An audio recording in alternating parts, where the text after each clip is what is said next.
먼저 그림 한 장 감상하시죠. 자, 이 사람이 누구일까요? 실물이 나아요? 저 사진이 나아요? 그림이? 네, 네, 사랑하는 성도들 향해 엄지척하는 김 목사입니다. 자, 이 엄지척의 의미가 무엇인지는 잘 아시지요? 뭐죠 이게? 상대방을 최고라고 치켜 세우거나 칭찬할 때 사용하는 손짓 제스처입니다. 평소에 엄지척을 잘 사용하시나요? 배우자를 향해, 자녀를 향해? 제가 엄지척을 사용할 때마다 느끼는 게 있습니다. 엄지척을 보내는 전화 받는 상대방이나 행복해지는 거예요. 뭔지는 모르겠는데 뭔가 좋은 일이 벌어질 것 같은 예감이 드는 거예요. 자, 우리 다 함께 확인해 볼까요? 이 시간 옆에 계신 분들 한번 바라보세요. 많이는 필요 없습니다. 옆에 분 한 분 딱 정하셔가지고 미소 가득한 얼굴로 엄지척 한 방 쏘아주세요. 시작!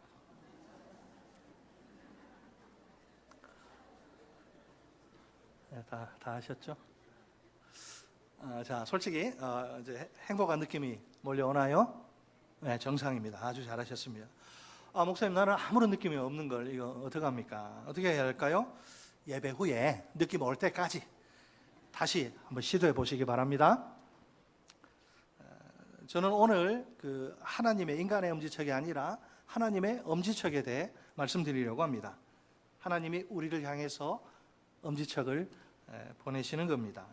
상상만 해도 가슴 뛰는 일이 아닐 수 없습니다.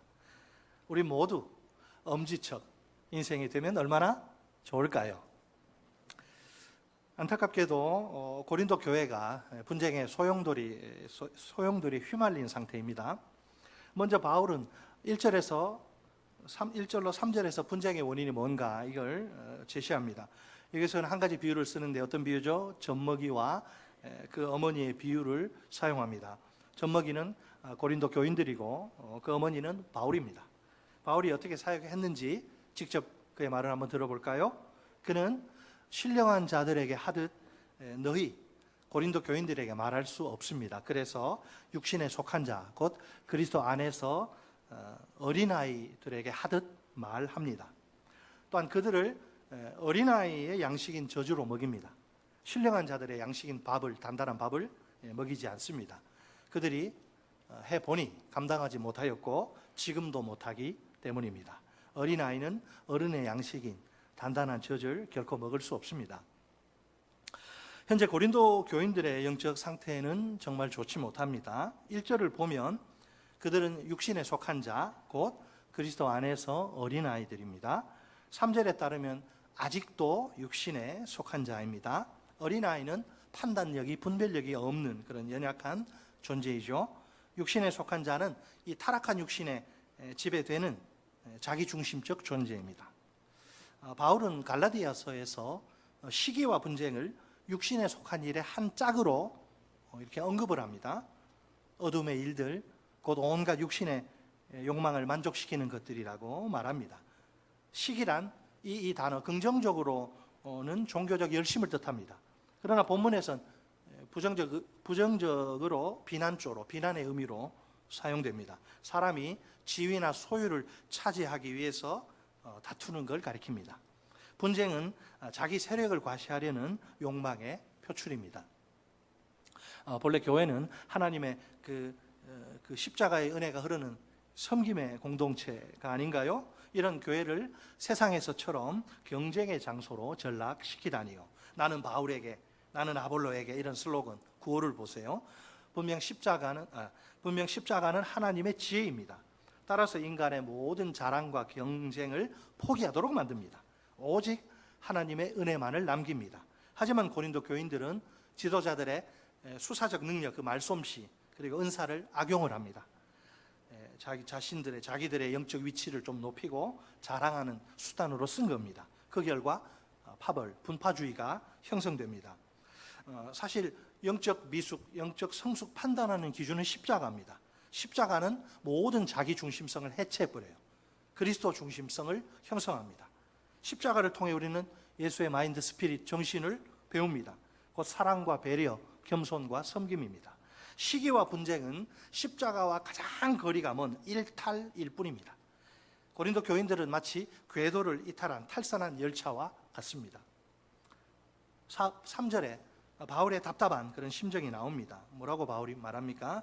너희는 아직도란 단어에 방점이 있는데, 너희는 그냥 육신에 속한 자로다가 아니라 과거에도 그랬고 지금도 너희는 아직도 육신에 속한 자로다. 바울이 개척해서 1년 반 동안 죽으라고 사역했던 교회예요. 근데 지금 이렇다는 거죠. 아마 이렇게 소리치고 싶지 않을까요? 너희들은 도대체 언제까지 영적 어린아이로 살 작정이냐? 한 이 정도 바울의 마음. 우리가 어린 자녀를 키울 때를 생각해 봅시다. 다 키워서 시집장가 보내시고 어르신들 여기 계시지만 기억이 가물가물할 수 있지만 따끈따끈한 우리 부모들, 아기들 어떻게 키웠습니까? 자녀의 키와 몸무게에 대단히 예민할 수밖에 없지요. 또래보다 성장이 늦으면 어떡하나 염려하는 마음 때문입니다. 그래서 수시로 성장 평균치와 비교를 하죠. 만약 내 자녀가 그 평균치보다 한참 떨어지면 어떨까요? 또래 친구들은 콩나물처럼 쑥쑥 막 자랍니다. 내 아이만 언제나 그대로예요. 아주 그냥 초질관 그대로예요. 안 커. 부모로서 이것보다 더 속상한 일은 없겠지요? 속 안 상하신가 보. 저는 저희 아이들이 지금은 이제 좀 컸지만 항상 1번, 2번 얘가 너무너무 속상했어요. 중학교 교복을 입었는데 초등학생 같았어요. 너무너무 속상해요. 늦게 크는 애도 있지만 하여튼 어쨌든 그 당시에 굉장히 속상해요. 우리 하나님 아버지의 마음도 똑같습니다. 내가 영적으로 이제 성장해서 어른이 되어야 할 시기 때가 왔어요.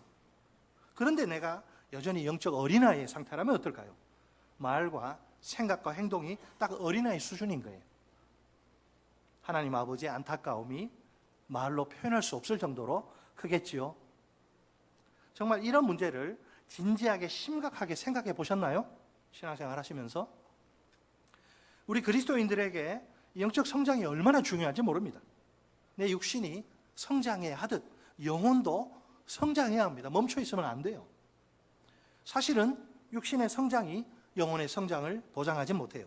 육신은 성인인데 영적으로는 어린아이일 수 있습니다. 하나님은 내가 영적으로 성장해 어른이 되길 원하십니다. 그래야 어른다운 행동과 삶이 가능해지니까요. 슬프게도 한국 교회에 영적 성장에 관심이 전혀 없는 이런 교인들이 점점 늘어갑니다. 먹고 사는 일이 제일 중요해서일까요? 하도 정신없이 바쁘게 살다 보니까 그럴까요? 다른 많은 일에 자식부터 부모님하고 다른 많은 일에 대한 관심 때문에 마음의 여유가 없어서일까요? 여러 가지 이유가 있겠죠. 솔직히 영적 성장보다 내게 더 중요한 일은 없습니다. 그리스도인이라면 반드시 영적 성장이 있어야 합니다. 그럴 때 영적 어린아이, 이 신세를 벗어날 수 있습니다.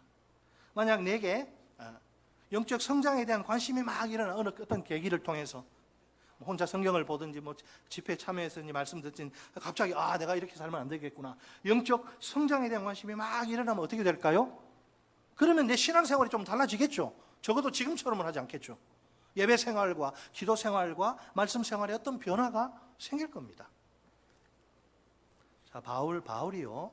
영적 성장이 얼마나 중요한지를 강조를 하는데 대표적인 구절, 우리 다 같이 에베소서 4장 13절로 14절 말씀을 한 목소리로 읽겠습니다. 시작. 우리가 다 하나님의 아들을 믿는 것과 아는 일에 하나가 되어 온전한 사람을 이루어 그리스도의 장성한 분량이 충만한 데까지 이르리니 이는 우리가 이제부터 어린아이가 되지 아니하여 사람의 속임수와 간사한 유혹에 빠져 온갖 교훈의 풍조에 밀려 요동하지 않게 하려 함이라. 아멘. 과연 교회가 지향해야 할 목표, 영적 목표는 무엇일까요? 성도들이 모두가 온전한 사람에 도달하는 것입니다. 여기에 예외는 단 한 명도 없습니다. 온전한 사람은 fully matured, 완전히 성숙한 사람을 가리킵니다. 미성숙해 영적 어린아이와 같은 성도들은 대단히 위험합니다. 바울이 뭐라 그래요? 잘못된 교훈의 풍조에 이단 사설에 그냥 이리저리 막 떠밀려 다녀요. 반면에 영적으로 성숙한 성도들은 그들과 다릅니다. 진리 위에 굳게 서서 쉽사리 흔들리지 않습니다. 바울의 사역 목표가 기록된 바울이 어떤 마인드로 사역했는지 그 목표가 기록된 골로새서 1장 28절로 29절 말씀을 봅시다. 같이 읽습니다. 시작. 우리가 그를 전파하여 각 사람을 권하고 모든 지혜로 각 사람을 가르침은 각 사람을 그리스도 안에서 완전한 자로 세우려 함이니 이를 위하여 나도 내 속에서 능력으로 역사하시는 이의 역사를 따라 힘을 다하여 수고하노라. 아멘. 자, 바울의 사역 목표가 똑똑해 보이죠. 주의를 지키는 데 만족하는 수준의 그런 그리스도인을 만드는 게 아닙니다. 선데이 크리스찬, 벤치 주일날 왔다가 그냥 장의자 따뜻하게 데펴놓고 가는 그 벤치 워머라 그러는데, 선데이 크리스찬 만드는 그런 수준의 그리스도인 만드는 게 아닙니다. 그리스도를 믿는 자들을 그리스도 안에서 어떤 사람으로? 완전한 사람으로 세우는 것입니다. 아니, 완전한 사람이 된다는 거, 이게 무슨 뜻일까요? 완전하신 하나님 아버지를 점점 더 닮아가는 거예요. 거룩하고 흠이 없으며 책망할 게 없는 자가 되는 것입니다. 교회의 사역자들은 성도들을 계속 부지런히 가르치고 권고해야 합니다. 그들이 하나님을 점점 더 닮아가는 완전한 자가 되도록 말입니다. C.S. 루이스는 순전한 기독교라는 그 명저에서 이런 말을 남깁니다. 교회는 오직 사람들을 그리스도께로 이끌어 작은 그리스도로 만들기 위해 존재한다. 이 일을 하지 않는다면 교회 건물도 성직자도 선교도 설교도 심지어 성경 자체도 시간 낭비에 불과하다. 너무너무 유명한 말입니다. 상당히 과격하게 들리는 말입니다. 핵심은 교인들을 완전한 자로 세우는 일이 가장 중요하다는 것입니다. 이 일보다 더 중요한 건 없을 정도입니다. 이게 사역자들만의 목표입니까? 성도들은 어떻게 해요? 그리스도 안에서 완전한 사람이 되는 거, 이건 모든 성도의 목표이기도 합니다. 참된 성도라면 거룩함을 추구할 것입니다. 완전하신 하나님 아버지를 본받는 일을 중단하지 않을 겁니다. 찬송 그렇게 우리 부르잖아요. 내 모든 소원 기도의 제목 내 주식 쑥쑥 오르는 것이라, 이게 아니고 예수를 닮기 원하는, 우리 찬양하잖아요. 그죠? 참된 성도라면 자기가 부족해도 좀 이 더러운 세상에서 좀 거룩함을 추구할 것이고, 완전하신 하나님 아버지에 어떻게든 본받으려고 노력할 거예요. 물론 이것이 말처럼 그리 쉬운 일은 아닙니다. 대단히 부담스러운 일입니다. 가능하면 나 좀 빼줘요. 나는 좀 예외적인 케이스로 인정해 주시면 좋지 않을까요? 속으로 막 이렇게 말하고 싶은 거예요. 차마 말은 못합니다. 나는 목회자가 아닙니다. 그렇다고 헌신한 그리스도인도 아닙니다. 이런 나한테 너무 무리한 요구 같은데요. 주일날 교회 나오는 것도 힘든 사람한테 하나님이 사람 잘못 보신 것 아닐까요? 나 같은 사람한테 하나님이 너무하시는 것 같네요. 무슨 완전히 아이고 안 돼요. 나는 누구에게나 완전이라는 기준이 너무 높아요. 그러니까 좀 낮추고 싶은 유혹이 있단 말이에요. 목사는 좀 살살 설교하고 싶고. 그러나 그 누구에게도 그럴 자격이나 권한은 없습니다. 누가 그렇게 감히 해요? 기준은 사람이 정하는 게 아닙니다.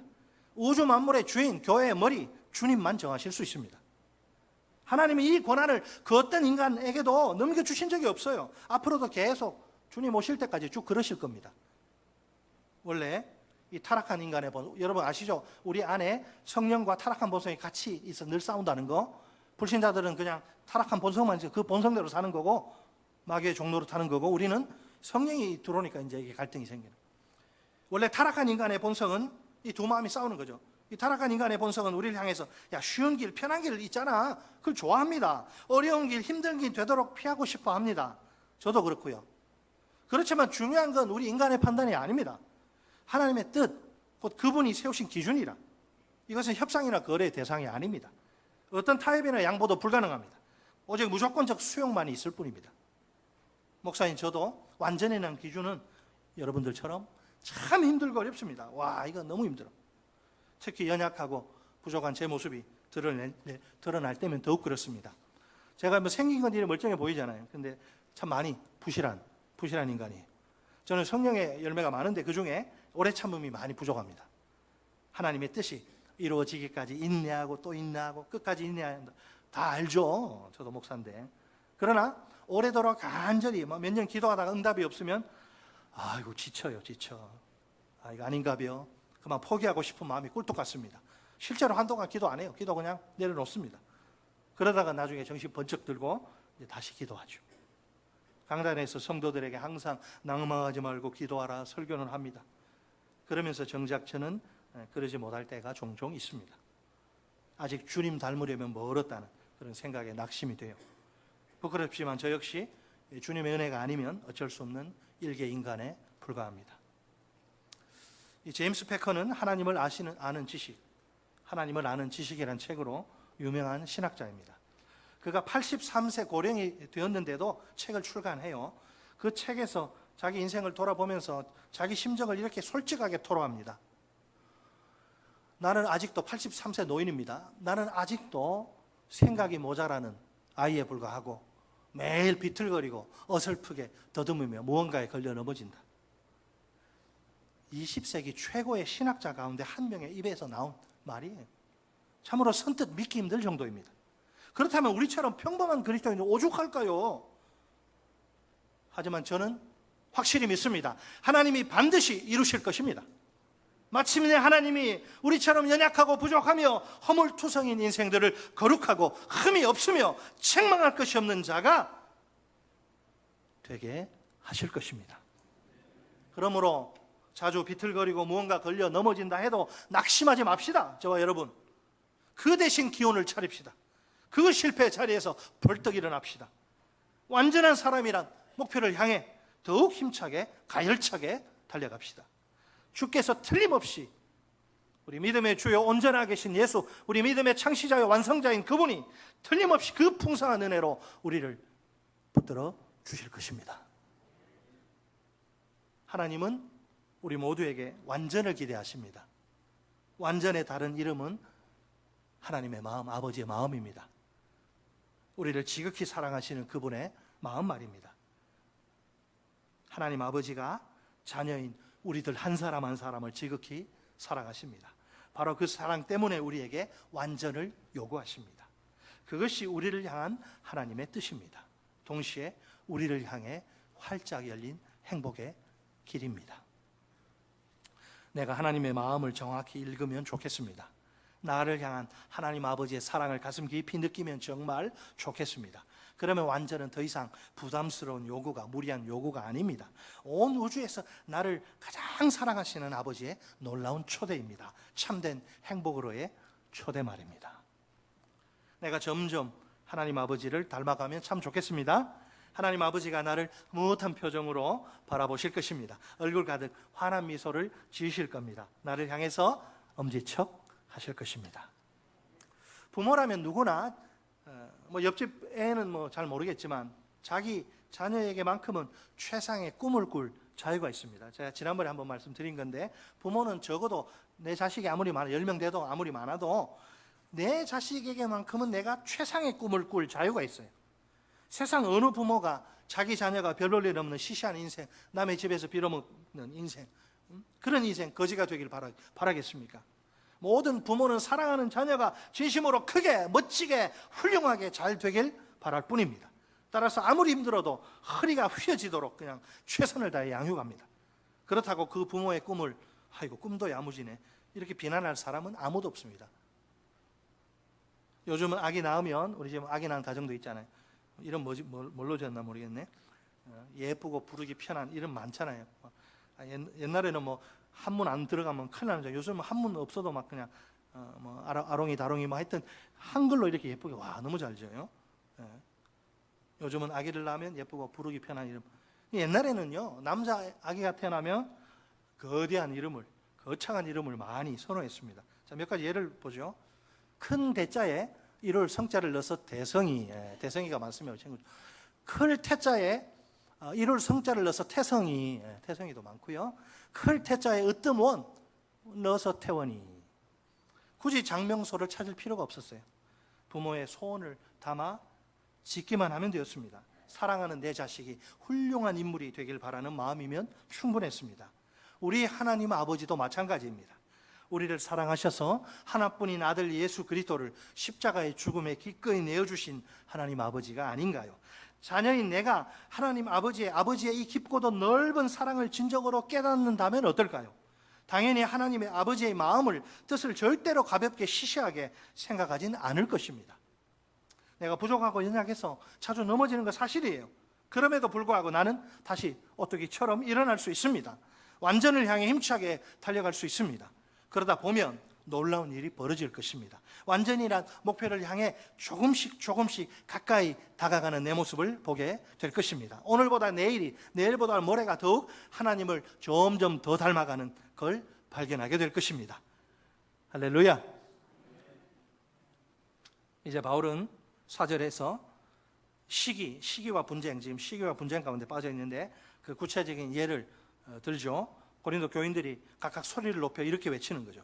나는 바울파다, 나는 아볼로파다. 바울은 그들을 가리켜서 육의 사람, 영의 사람이 아니라 육에 속한 사람이라고 합니다.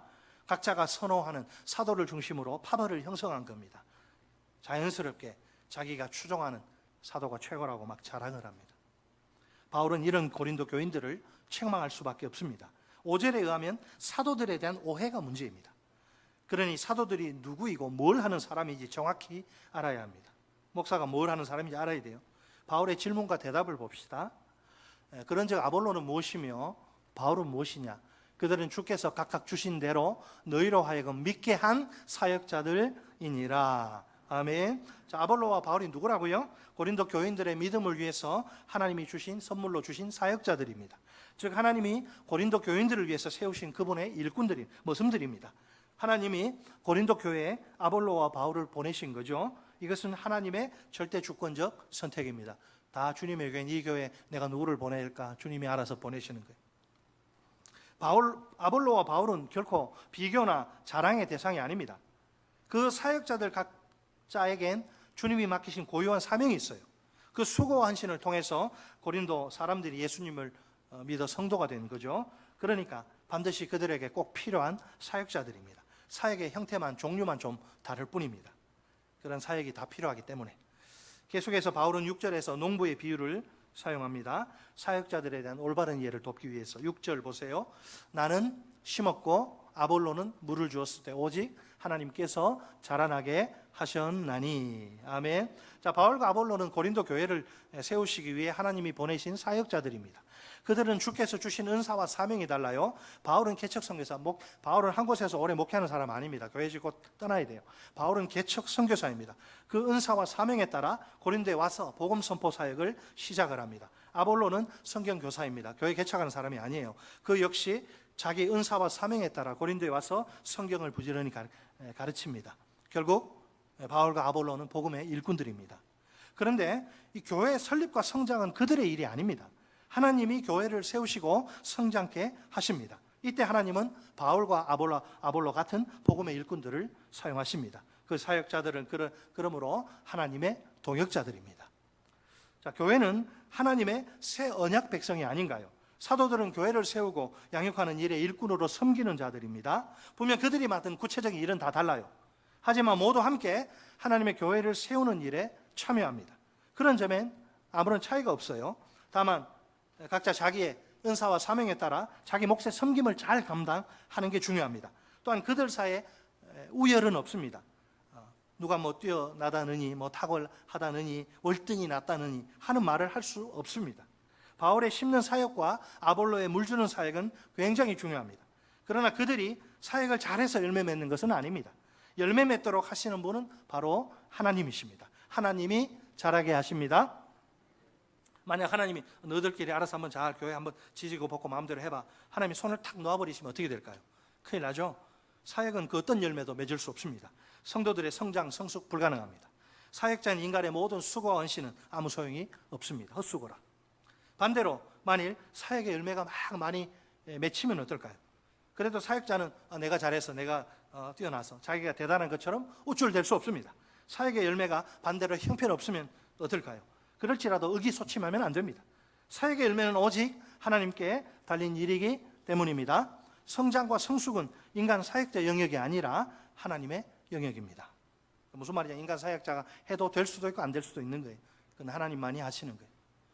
자, 다음으로 바울은 좀 더 극단적으로 나가서 인간 사역자들과 하나님을 비교합니다. 인간 사역자들 서로 바울, 아볼로 어떠니 저떠니 비교는 이해되는데 어디 감히 하나님을 비교해요? 더 충격요법을 쓰는 거죠. 인간 사역자들과 하나님을 비교하는데 심는 이나 물 주는 이는 반드시 필요한 일이거든요. 근데 뭐라고 이야기합니까? 심는 이나 물 주는 이는 하나님과 비교할 때 뭐래요? Nothing, nobody. 아무것도 아니야. 그들은 왜 이런 말을 하느냐? 바울이 잘하게 하는 일에 있어서는 철저히 무기력하다는 거죠. 전적으로 무능력한 거예요. 잘하게 하는 일은 오직 하나님의 소관입니다. 하나님만이 잘하게 하실 수 있습니다. 그러므로 모든 영광은 인간 사역자가 아니라 하나님께 돌려야 마땅합니다. 인간 사역자를 막 높이고 스타 만들고 그건 죄입니다. 하나님 앞에. 성도들이 또 막 그렇게 슈퍼스타 막 만들고 나중에 하나님 앞에 어떻게 가서 어떤 책망 받으려고. 자, 8절 보세요. 8절. 그럼 인간 사역자들은 뭐냐 도대체? 이런 질문이 나오죠. 인간 사역자들의 사역은 뭐냐? 평가를 받습니다. 어떤 평가? 각각 자기가 일한 그대로 정확하게 자기의 상을 받을 뿐입니다. 상 이야기합니다. 각자 수고한 만큼 자기의 임금, 페이를 받을 겁니다. 상을 받는 거죠. 그러니 각자 이 사실을 안다면 최선을 다하겠죠. 농땡이 못 칩니다. 각자 최선을 다해야 합니다. 자기 사명을 온전히 잘 감당해야 합니다. 사명 감당에는 하늘의 상급이 약속되어 있습니다. 사역자들은 항상 하나님의 상 주심을 바라보아야 합니다. 그 믿음으로 자기 사명을 끝까지 감당해야 합니다. 자, 끝으로 바울은 9절 하반절에서 교회가 뭐냐? 교회 정체성에 대해 언급합니다. 너희는 뭐라고요? 하나님의 밭이요 하나님의 집이니라. 무슨 말이에요? 교회는 바울파나 아볼로파의 것이 아니란 거예요. 바울 것도 아니고 아볼로의 것도 아니다. 목사의 것도 아니고 장로의 것도 아니다. 교회에서 막 싸움 나가지고 나중에 보면 정말 얼마나 저게 되느냐. 막 지분 가지고 싸웁니다. 네 지분대로 하자. 퍼센트 몇 프로, 우리는 몇 프로 달라. 우리 그럼 나갈게 교회. 이게 뭐 하는 짓인지. 교회는요, 하나님이 친히 경작하시고 거하시는 그분의 거룩한 처소입니다. 사역자들은 이 집을 세우기 위해 잠시 고용된 일꾼일 따름입니다. 정해진 기간만 하고 끝나는 거예요. 일꾼이 주인 행사를 하면 되겠어요? 곤란하죠. 어떤 교회는 가면 예수가 안 보입니다. 그 담임 목사만 보여. 문제죠. 오늘날 교회 안에 성숙한 성도만 있으면 싸울 일이 뭐가 있겠어요? 교회 안에 성숙한 성도만 있는 게 아니에요. 내가 자기 머리에 나 영적 어린아이 저 주세요 이렇게 하는 사람이 어디 있어요? 다 딱 양복 입고 얼마나 폼나게 어디 저부터도 멀쩡해 보이잖아요. 교회 안에 성숙한 성도만 있는 게 아니에요. 속으면 안 돼요. 미성숙한 성도, 영적 어린아이들도 있습니다. 이 어린아이들이 밤낮 크고 작은 문제를 일으키는 거예요. 영적 미성숙 때문에 어린아이들 모이면 항상 시끄러워 싸우고 그냥 패거리 만들고 자기들끼리 사람 왕따시키고 다 어린아이들이 하는 짓이에요. 오늘 이 자리에 모인 우리는 어떤가요? 영적 성숙을 향해 한 걸음 한 걸음 나아가는 성도가 맞나요? 아니면 영적 어린아이인가요? 혹시 우리 가운데 시기와 분쟁은 없나요? 우리 부서의 기관에 시기와 분쟁 없나요? 어린아이처럼 막 자기 중심성이 드러나지 않나요? 예를 들면 막 자기 뜻대로 되지 않을 때 화를 내고 확 삐지고 토라지기도 하고 자기 생각 다르면 막 우기면서 틀렸다고 막 우기고 도대체 감사할 줄 모르고 툭하면 원망과 불평 늘어놓고 좋은 이야기 안 나오면 늘 부정적인 됩니다 합시다가 아니라 안 됩니다 그만둡시다 때려칩시다. 타인을 토통 배려할 줄을 몰라요. 무조건 자기만 챙겨달라고 때를 씁니다. 자, 우리는 교회의 사역자에 대해 정확히 이해하고 있나요? 하나님이 교회의 담임 목사와 교역자들을 세우신 이유가 무엇일까요? 성도들을 그리스도 안에서 완전한 자들로 세우시기 위해서입니다. 사역자들은 성도들을 지속적으로 부지런히 가르치고 권고해야 합니다. 근데 성도들이 너무 바빠 가르치고 싶어도 모이질 않아. 어떻게 하면 됩니까? 주일날도 너무 바쁘고 평일날은 또 일하느라고 바쁘고 언제 완전한 자를 언제 만들어요? 참. 성도들이 하나님 점점 닮아가는 자가 되도록 그렇게 해야 되는데 성도들 역시 완전한 자로 세워지도록 최선을 다해야 합니다. 목사한테 그냥 다 맡겨놓고 나는 가만히 있으면 되는 게 아니에요. 같이 노력해야 되는 거예요. 주의를 지키는 수준의 신앙으로 만족하면 안 됩니다. 나중에 크게 후회합니다. 분명히 이야기했습니다. 사역자들은 교회에 꼭 필요한 일꾼들입니다. 하지만 하나님과 비교하면 아무것도 아니에요. 우리는. 그들은 절대로 자랑과 영광의 대상이 아닙니다. 오직 하나님 한 분께만 모든 영광과 찬송을 올려드려야 합니다. 결국 선호하는 사역자를 중심으로 분파를, 패거리를 형성하는 것 절대 금물입니다. 그리스도의 몸을 쪼개는 것, 찢는 무서운 죄입니다. 자, 이제부터 우리 모두 완전이란 그 목표를 향해 힘껏 달려갑시다. 매일매일 영적 성장을 이루어 갑시다. 오늘보다 내일이, 내일보다는 모레가 더 성장하는 그리스도인이 됩시다. 더욱 하나님 닮은 완전한 자가 되어 갑시다. 어떤 경우에라도 사람을 자랑하거나 높이지 맙시다. 그 사람을 중심으로 분파를 만들지도 맙시다. 오직 하나님 한 분만 높이고 자랑합시다. 그리하여 하나님 아버지의 마음에 큰 기쁨을 듬뿍듬뿍 안겨드립시다. 그럴 때 하나님이 엄지척 하시는 복된 인생이 될 줄 믿습니다. 끝으로 우리 다 함께 한 목소리로 외쳐봅시다. 나와 너, 우리는 하나님의 엄지척을 받는 행복한 인생입니다. 시작. 나와 너, 우리는 하나님의 엄지척을 받는 행복한 인생입니다. 아멘.